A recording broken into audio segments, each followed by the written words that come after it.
قرآن کہتا ہے کہ تمہارا باپ ایک، تمہاری ماں ایک، تمہاری ذاتیں، تمہاری برادریاں، تمہاری کاسٹ ہم نے الگ الگ بنائی ضرور ہے، لیکن اس لیے نہیں کہ کوئی کسی سے بڑا ہے، صرف اس لیے کہ تاکہ تمہیں پہچانا جا سکے، تمہاری شناخت ہو جائے، تمہارا چنہ ہو جائے، تم اس ذات سے تعلق رکھتے ہو، تمہاری قوم یہ ہے، بس پہچاننے کے لیے، تعارف کے لیے، ورنہ اور کوئی وجہ نہیں ہے۔ کوئی بڑا نہیں ہے، کوئی چھوٹا نہیں ہے، کوئی اونچا نہیں ہے، کوئی نیچا نہیں ہے۔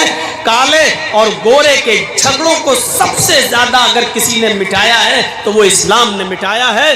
اور دور مت جائیے، ڈاکٹر امبیڈکر نے یہی چیز تو دیکھی تھی، ان کے سامنے ذات برادری تھی، انہوں نے اسٹڈی کی اور مطالعہ کیا تو ان کو اسلام کی خوبیاں نظر آئیں۔ ذات اور برادری کے چکر سے اسلام نے نکالا تھا، اس لیے ڈاکٹر امبیڈکر اپنے 20,000 انویائیوں کے ساتھ اسلام کی دولت سے مالا مال ہونا چاہ رہے تھے، بلکہ وہ اسلام لانے کے لیے بالکل آمادہ تھے، تیار تھے، 20,000 انویائیوں کے ساتھ، اپنے چہیتوں کے ساتھ، اپنے فالوورز کے ساتھ۔ لیکن ہوا کیا؟ کسی نے بہکا دیا اور کہا کہ تم کون سا اسلام لاؤ گے؟ مسلمان تو ہونا چاہتے ہو لیکن کون سا مسلمان بنو گے؟ حنفی، شافعی، مالکی، حنبلی، چکلالوی، قادیانی، مرزائی، شیعہ، سنی، کیا بنو گے؟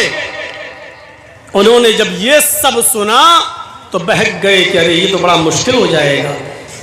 ہم نے تو قرآن پڑھا، سمجھ میں آ گیا، حدیث پڑھی تو سمجھ میں آ گیا، ذات اور برادری سے نکلنا تھا، اسلام نے سب کو ایک باپ کی اور ایک ماں کی اولاد کا، یہ سمجھ میں آ گیا، لیکن تم نے تو عجیب کشمکش میں ہم کو ڈال دیا۔ اب ہم کو یہ سمجھنا ہوگا، پڑھنا ہوگا اور اسٹڈی کرنا ہوگی کہ اب حنفی اچھے ہیں کہ شافعی اچھے ہیں کہ مالکی افضل ہے کہ حنبلی ہے کہ چکلالوی ہے کہ قادیانی ہے کہ مرزائی ہے کہ وہابی ہے کہ شیعہ ہے کہ سنی ہے۔ اب ہم کو اس کی بھی اسٹڈی کرنا پڑے گی اور اس کا بھی مطالعہ کرنا پڑے گا۔ اتنا سمے کس کے پاس؟ یا ایھا الناس انا خلقناکم من ذکر و انثی وجعلناکم شعوبا وقبائل لتعارفوا، ہم نے تمہارے شعبے اور ذات برادریاں بنائی ضرور ہیں، لیکن صرف اس لیے کہ تم پہچان سکو، ایک دوسرے کی شناخت کر سکو۔ اسلام نے یہ بھائی چارہ پیش کیا ہے۔